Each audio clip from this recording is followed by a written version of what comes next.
côté de Ducos. Christophe Arnerin qui est avec Madame Aurélie Nella, je crois, Christophe. Tout à fait, Franck et Christine. Alors, on a un petit peu fait le tour des bureaux. Vous le savez, ici, l'enjeu est majeur. On dépouille vraiment bulletin par bulletin. Nous avons dû faire le tour des 6 bureaux présents dans le bourg de Ducos pour avoir quelques résultats. En tout cas, à l'heure où je vous parle, les résultats partiels que je peux vous donner, c'est que pour l'instant, à Ducos, c'est Aurélie Nella avec la liste Ducos s'engage qui est en tête avec 40% à peu près des suffrages exprimés. Elle obtiendrait sur 6 bureaux 1679 voix. C'est un chiffre qui reste encore à confirmer. En tout cas, elle est avec nous ce soir et elle est déjà plus ou moins en train d'analyser ses premiers résultats. Qu'est-ce que vous pouvez nous dire à l'orée de ces premiers résultats? Ces premiers résultats sont très encourageants. Donc je tiens vraiment à remercier tous ceux qui nous ont fait confiance, à la liste Ducos s'engage, l'ensemble de mes colistiers, et donc à les remercier et à remercier la population qui, malgré effectivement le contexte, s'est quand même mobilisée majoritairement en notre faveur.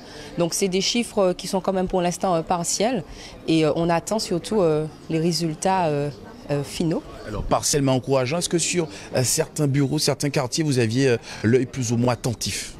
Bien sûr, il y a des quartiers, des bureaux de vote qui sont, je dirais, stratégiques, hein, puisque, par exemple, le quartier Lourdes, généralement, effectivement, on dit que c'est un quartier qui décide finalement du résultat. Donc, le résultat est déterminant. Et puis, le quartier aussi du Morne-Vert, les bureaux de vote du Morne-Vert, puisqu'il y avait quand même 2 candidats qui étaient issus de ce secteur. Et ce sont des bureaux assez importants, même si tous les bureaux sont évidemment importants, puisque c'est le résultat global qui compte néanmoins. Est-ce que vous vous attendiez tout de même à cette flopée dès le premier tour? Est-ce que vous avez déjà un petit peu joué sur une stratégie? Je crois que pour une première candidature, avec une équipe neuve, je crois que ces résultats sont vraiment de bon augure pour la suite. Il y aura un deuxième tour, donc il faudra attendre aussi le résultat de ce deuxième tour. Mais pour l'instant, je dois dire très honnêtement que je suis vraiment satisfaite de cette confiance accordée par la population. Ça traduit cette volonté de changement qu'on a perçue sur le terrain en échangeant avec cette population pendant la pré-campagne et pendant la campagne.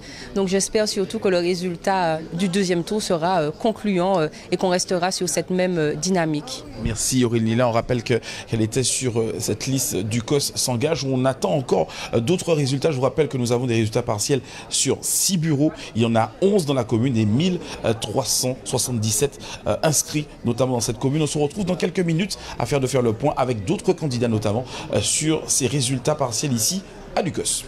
Merci Christophe.